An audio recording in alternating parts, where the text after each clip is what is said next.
I want to take us all the way to where we are in 2017, and because it's a very it's like the best time that we're living in, because there's so many cool things that's happening right in front of our eyes. And I'll take you through what is happening in marketing per se. So this is I have a couple of slides where I talk about where it was then and where it's today. And in this example, back in the day, everybody's familiar with the big billboards and everything else. We still have them today, but McDonald's is probably spending more money on digital today than ever, right? And all these big brands are going to continue to spend more money. And there's a couple things. One, our cost per click and cost per impression, everything is going to go up. But secondly, this is so much more measurable, and they're trying to figure out whether or not they're actually increasing their sales. Are they getting more engagement in certain areas? There's a lot of math and artificial intelligence and machine learning that's all happening behind the scenes. But from an organic and well, before I go to that, our buyers' behavior, I think everybody knows that this is how we shop today. The way we shopped before was we go to app or the electronic store and we ask them what's the best washing machine or dryer, and you buy exactly what the guy says because he had all the information. Today we have all the information. It's all in our fingertips. We're going to go look at the best reviews on Amazon or anywhere else, and we're going to buy the thing that we believe is better, and we're just going to go to app to negotiate the price. Like, I'm an Indian guy, so I know all about negotiating the price. You know what I mean? We're going to it's 1,000, I'll take it for 500. You know what I mean? When can you deliver? But that's the world we live in today, and I even have this little video example where people start their search on YouTube. They don't even search on Google. So there's a lot that we need to understand where it's headed. But back to my idea of in 2017, the number one thing all of us here need to understand is that we have to increase engagement. Whatever the hell that we do, whether it's a tweet, whether it's a Facebook post, even an organic search, in paid search, everything that we do. I know you said you're a consultant, you're helping the customers out, somebody's here trying to figure out how do you get in.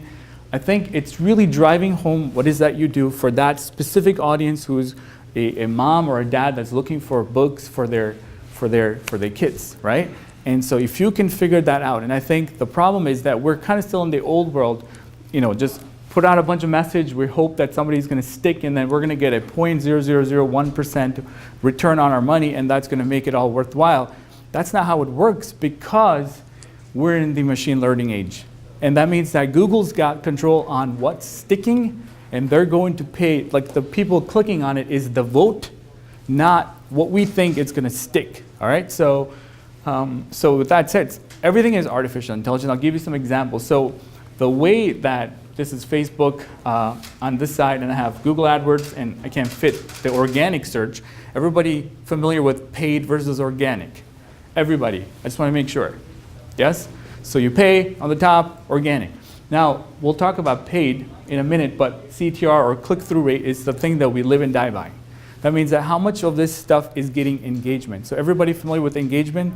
So it would be clicks, it would be likes, it would be share, anything that validates that this content is relevant to certain people. All right? So in AdWords, so if you're running AdWords, this is like night and day. Just what you see on top and what you see on the bottom are completely different.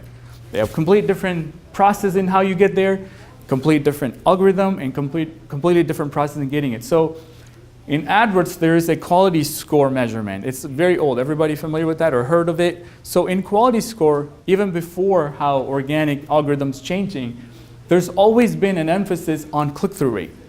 And what that means is the higher the click-through rate, the quality score goes up. And if the quality scores goes up, Google gives you a discount on the clicks. That means that you pay less by having more people click on it, not the other way around.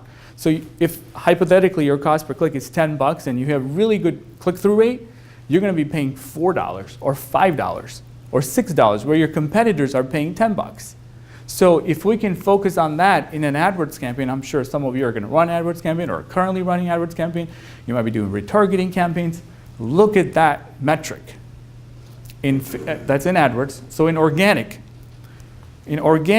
if you have a title, whatever that title is, I know we talked about emotional intelligence and stuff earlier this morning.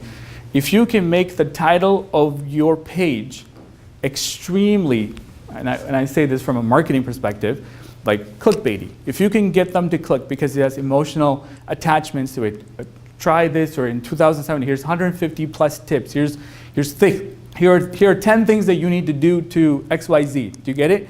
if you're on the bottom of the first page and you have done nothing else, you posted a blog post and you did some social posting and so on, and you're on the bottom, and if people prove that they're clicking on that particular post more so than 8, 9, and all the other ones, you automatically jump up in positions.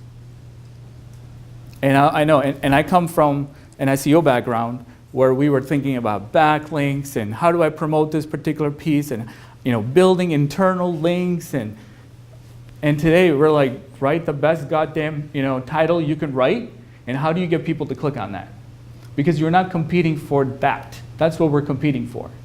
And sometimes we have to go back and tweak it to improve the click-through rate. And if we tweak it, and actually the best-in-class marketers, they write 3 different headlines, and then figure out which one gets the most clicks.